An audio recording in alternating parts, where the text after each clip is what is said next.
Tess is on one end of the spectrum, but in every church, including ours, there's somebody on the other end. And her name is hapless Hannah. Now, I noticed off to the side that while Tess was speaking, Hannah was anxiously taking notes. But I kind of know Hannah quite well, and after a while she started daydreaming and talking to some of the other ladies out there on the side of the stage.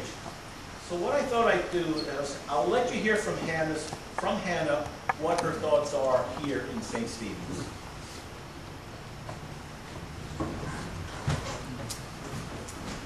Yes, I heard everything you said. I made notes. I do hope I can keep all of this straight. I remember the last time we had a church breakfast. I was supposed to make cinnamon toast for the preschoolers, but I got distracted and sprinkled on chili powder instead of cinnamon. Poor little things. Their faces got so red, and there were tears streaming down their cheeks after just one bite.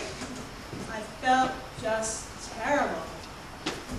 I offered to make them all some chocolate milk to wash away the taste, but by that time I was so flabbergasted that instead of adding chocolate powder to the pitcher of milk, I added coffee grounds. I discovered my mistake after Stanley took a gulp of his coffee milk. Apparently that didn't sit too well with his tummy because he got sick all over himself. I felt just terrible.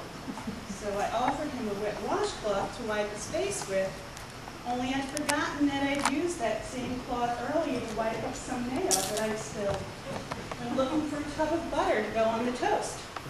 Of course, when that poor Stanley put that mayo-coated cloth to his mouth, it just added to his troubles. So after that incident, I was politely asked to step down from the kitchen committee and find another place of service within the church. So I thought I'd like to try the choir. I made it to the first rehearsal on time, so I was feeling pretty happy with myself. So when Marla asked for someone to pass out the sheet music, I offered to help. But I didn't know how sharp the edge of a piece of sheet music could be. And I got an awful paper cut that made me drop my piece of music. So, the two ladies sitting closest to me were Anne and Yvette. And they both reached down to pick it up at the same time, and Anne's head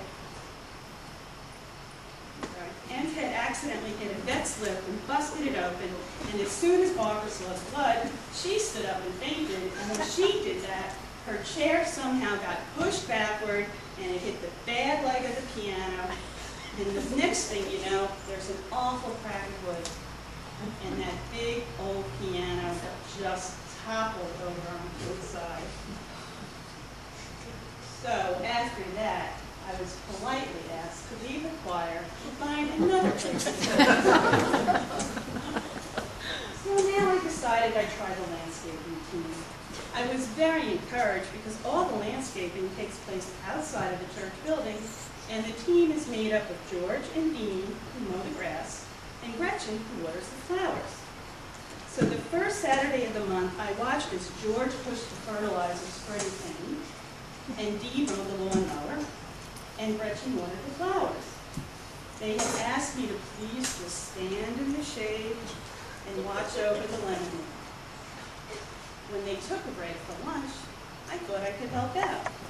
So I thought that if I only could get the fertilizer into the riding lawnmower and steer them, I'd save them all so much time. My plan was to hold the hose in one hand and push the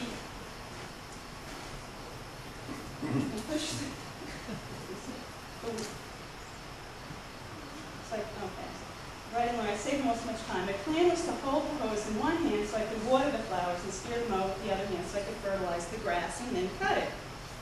Well, let's just say that when they got back from lunch, I was politely asked to step down from the landscaping team